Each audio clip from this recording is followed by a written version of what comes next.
What's up? What's up? What's up? What's up? How is everybody doing? It is Red Friday, Victory Red Friday, Victory Weekend because our beloved Kansas City Chiefs on Prime Time Thursday kicked off this whole Amazon Prime deal with the NFL on a good note, with a W, with a win. Thank you for joining another episode of the Wild Card Chief, episode 7. I am your host, Wild Card Mar. And before we get too deep off into this episode, please go on over to YouTube, type in IOW Sports Network. You can follow the Wild Card Chief, like, share, subscribe to the IOW Sports Network YouTube channel. Now that we got that out of the way, I'm about to do something that I won't do a lot because this is a podcast for the Kansas City Chiefs. But I got to admit, man, I saw one of the prettiest throws I ever seen in my life. And it wasn't from Patrick. But I got to give love where it's due. And for the first time, and probably the only time, I will give some love to an opposing player. I mean, did y'all see this throw from Justin Herbert? I mean, look at this. Decided not to run on third down, and he comes back with an absolute dart on fourth down.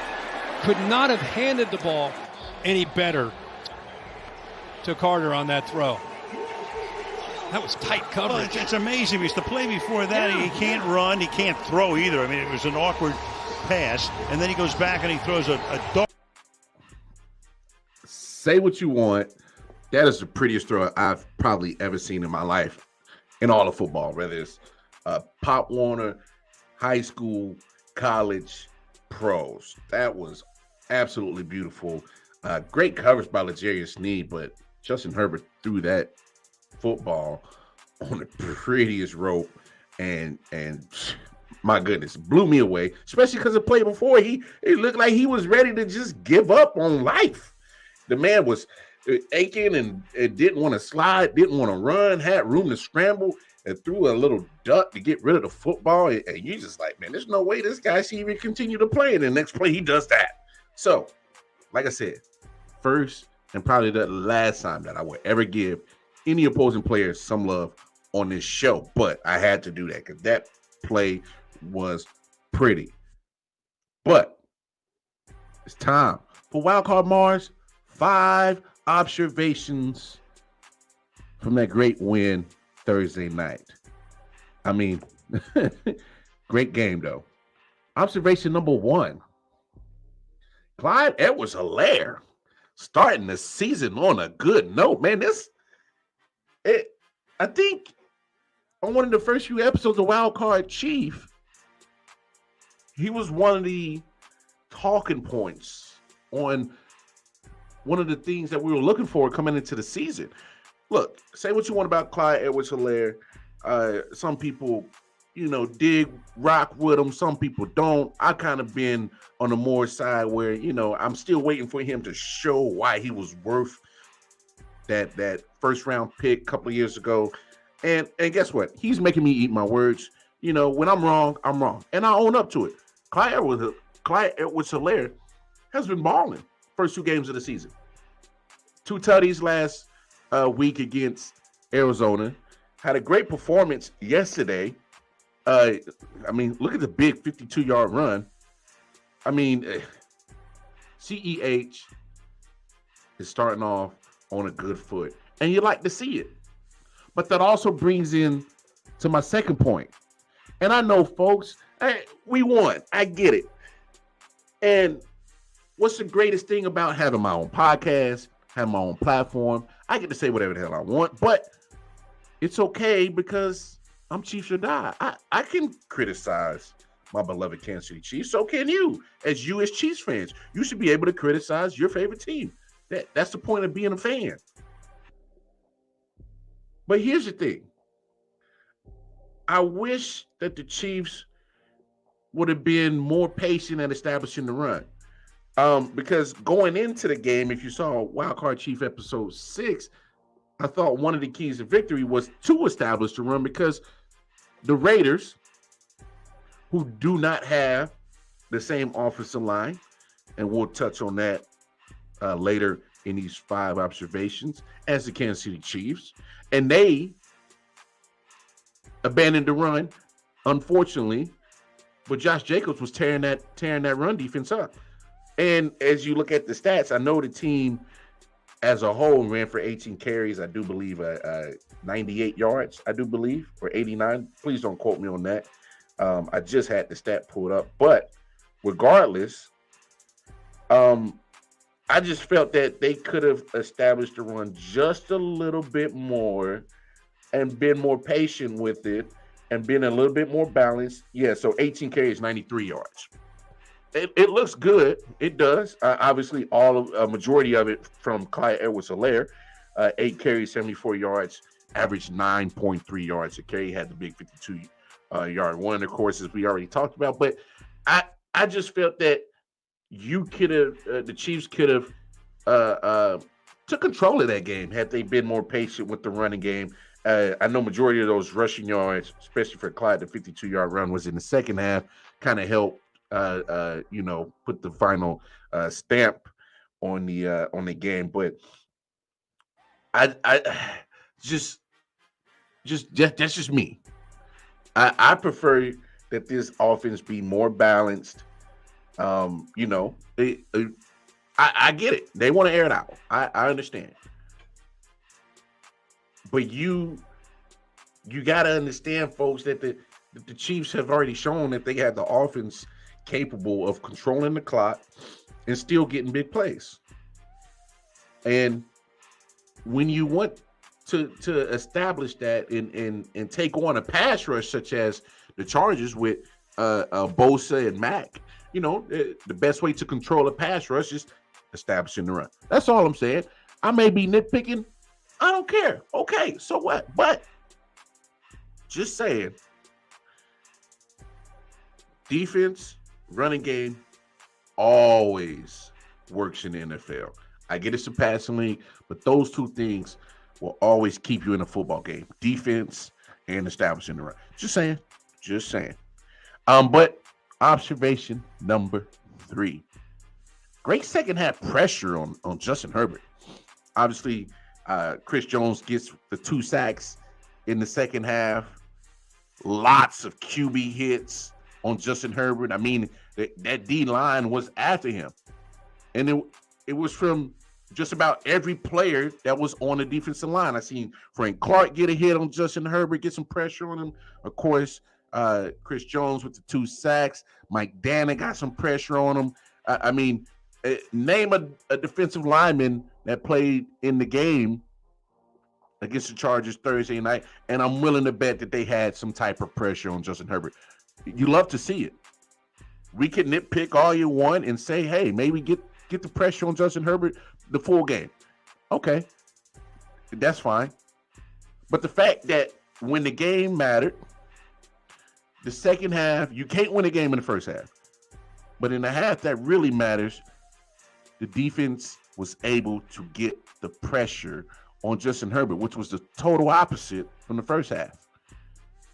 I mean, couldn't get no pressure on him in the first half. I don't know what was going on. Granted, there was some injuries to the Chargers offensive line, but, say what you want. You still got to play football.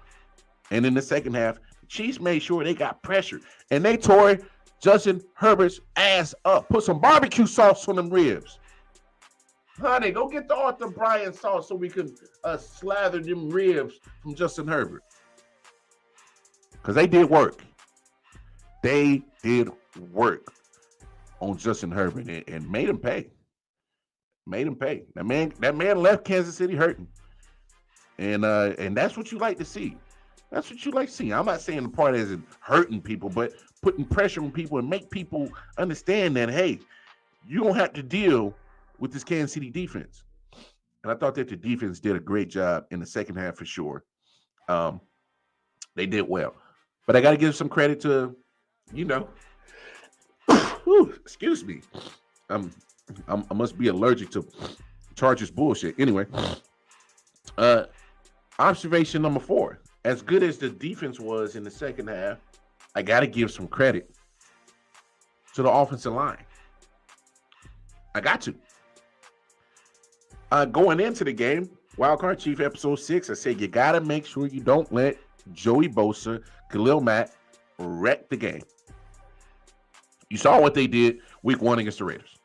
And that brings me to the earlier point. Like I said, look at the O-line of the Raiders and the Chiefs. I don't think they compare. Not even close. But they contain that Chargers pass rush, something that the Raiders couldn't do. The week before, the Chargers had 9 quarterback hits, 6 sacks. Against the Chiefs, only 5 quarterback hits, 1 sack. I mean, you got to give props when props are due. Say what you want. Think what you want. Well, the proof's in the pudding. When you are able to take a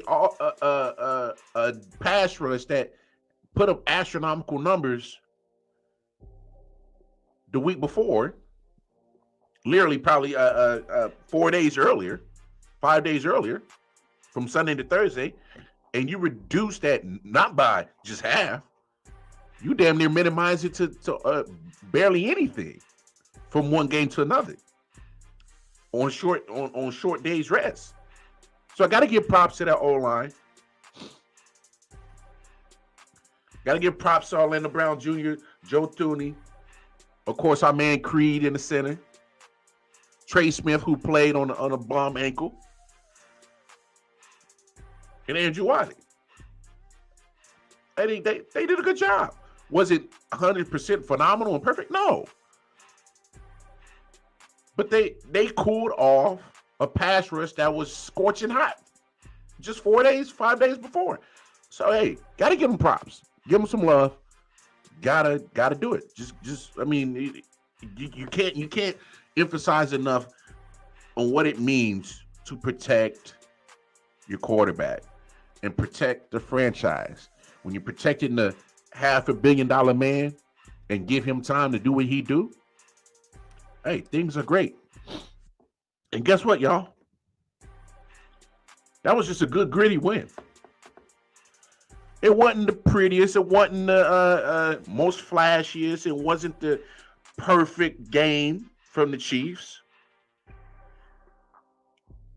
But they got shit done. Got shit done. And of course, we got to talk about our man 3-5. The new 3-5. Out with the Ward. In with the Jalen Watson. Matter of fact, both Watson. It was a Watson game. Jalen Watson with the big pick 6. That was clutch. That was clutch. But we can't forget about Justin. Justin Watson with the great connection with Patrick Mahomes. Great throw right there. And the route. Did you see the route?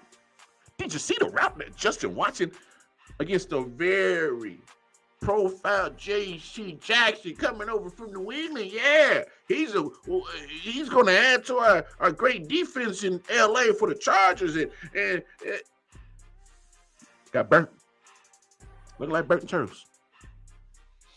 Justin Watson with the great route, and but overall it was just a gritty win. Great gritty win. Patrick Mahomes didn't have crazy numbers, but guess what? If he only throws for 235 yards, I don't care. You know what stat I do like? 2 TDs, no interceptions, and a W. I'll take that over 500 passing yards, 6, 7, 8 touchdowns. I don't care. Gritty win. Gritty win. Because say what you want. Whether you were Chiefs or die, I get it. I am. You can really say, hey, maybe the Chargers had outplayed the Chiefs in the first half. I think a lot of people can admit that. But it don't matter. Can't win a game in the first half. The Chiefs made adjustments on both sides of the ball. On defense, they got more pressure in the second half. And then on offense, moved the ball a little bit more effectively. Hey, you gotta appreciate gritty wins. But the reason why I love the fact that this was such a gritty win is because we all know, as great lovers of our beloved Kansas City Chiefs, I mean, it's not going to get any easier. Got the Colts coming up next on the 25th. You got the Buccaneers followed by that. Got the Raiders, the hated Raiders, Bills, 49ers. So you got, a good, tough 5-game stretch. I'm not counting the Titans. I don't know what's up with them, but that's not neither here nor there.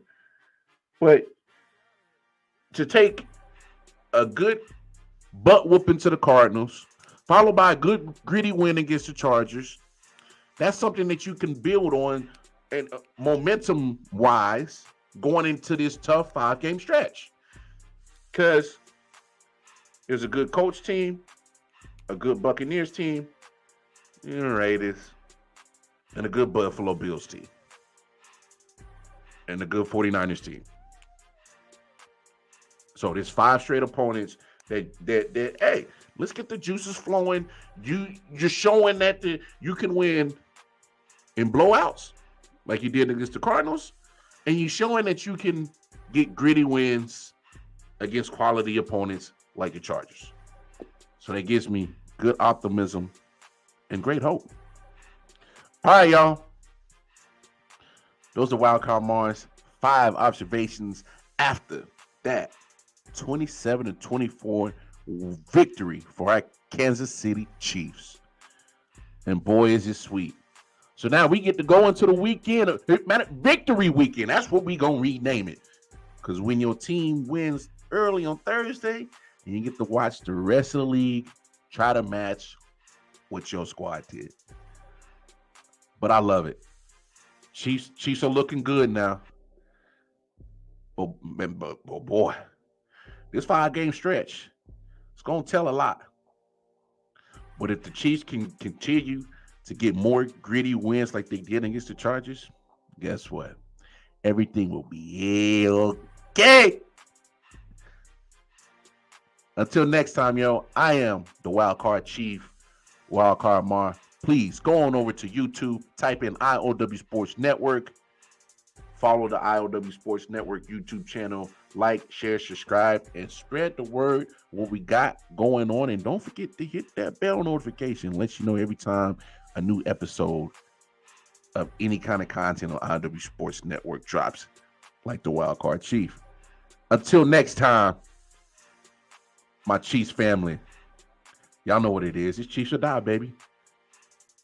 See y'all before we take on those Indianapolis Colts.